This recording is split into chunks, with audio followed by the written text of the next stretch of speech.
for Rokevious Watkins. Rokevious Watkins, offensive tackle. Questions? Guy from Rock Hill here in the front.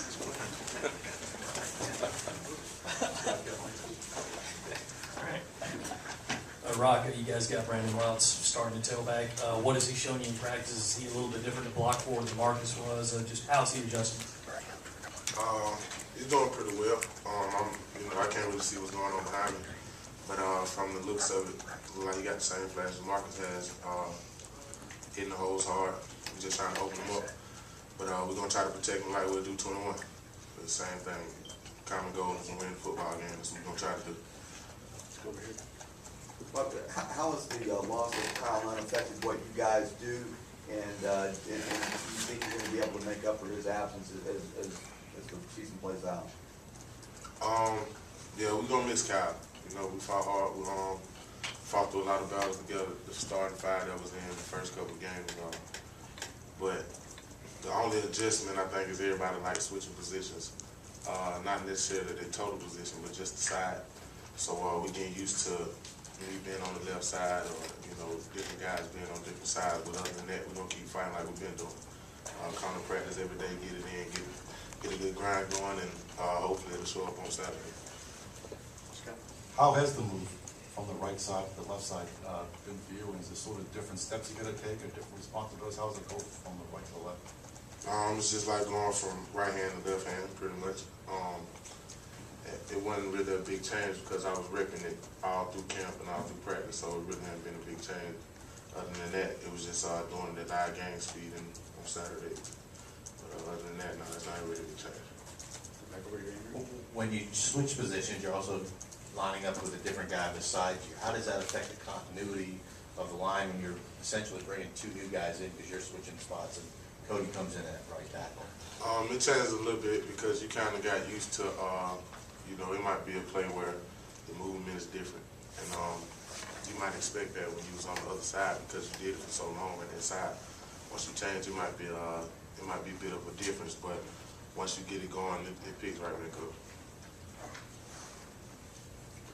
Got the rate overall player of the lineman for the year at this point. What would you rate?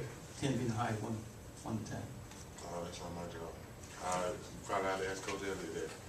I rated as best as I could as coming out there to the proving ground. That's as far as I can rate it. Last Saturday against Mississippi State, tight situation. The team offense comes together, makes the drive. What does having a drive like that do for the confidence of the offense, do you think? I think it does a lot because, really our confidence is always there. And we always feel like we can put points up on the board. But it really just, I really think we can perform well under a little bit of pressure, though. We just know when to try to get it done. We're going to try to get it done every time it needs to be done, which is pretty much 100% of the time. But, it's just, we're going to keep fighting. Back around. Rokevious, just talking about going into a pretty hostile environment in Knoxville with a freshman running back behind you and a relatively not inexperienced quarterback, but certainly not the guy you started with. Do you anticipate getting quite a challenge from Tennessee's defense because they know about your situation on offense? Tennessee's a very good team. I actually got a lot of friends that play for Tennessee, but they're a really good team. But we can't worry about what Tennessee is doing. We worry about what the Gamecocks doing. And basically, with a freshman running back behind us, we just gonna take him up under our wing since we got a little bit more experience. Take him up under the wing and try to protect him as best we can. We're gonna open up the holes, try to get him in the end zone as much as possible. You mentioned the confidence of the offense. What about the confidence of Connor after starting these last two games and getting wins, especially the way the Mississippi State game was won? Have you seen an increase in his confidence? Yeah, definitely.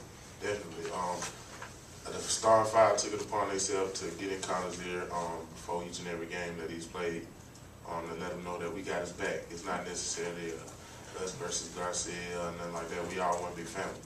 And his confidence went up because we were able to come to him every Friday night and Saturday morning and let him know that we got his back and we fighting for him so he can be able to stand in the pocket comfortably.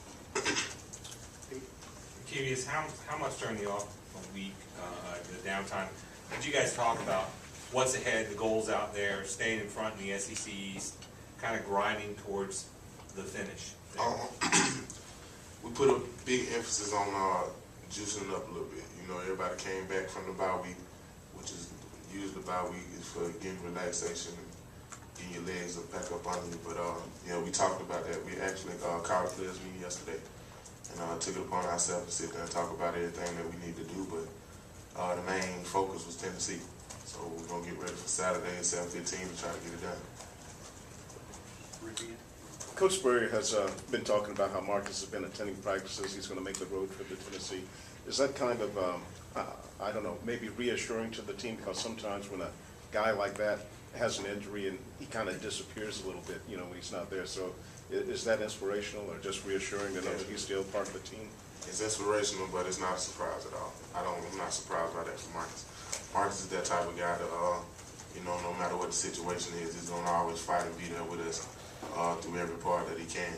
And now we know how bad he wants to be out there, so we're going to try to do it for him and all the rest of the guys we lost, Garcia included. Thank you.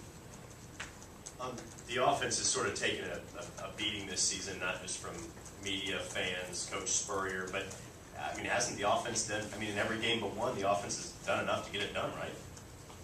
It's not my call. It's not my call at all.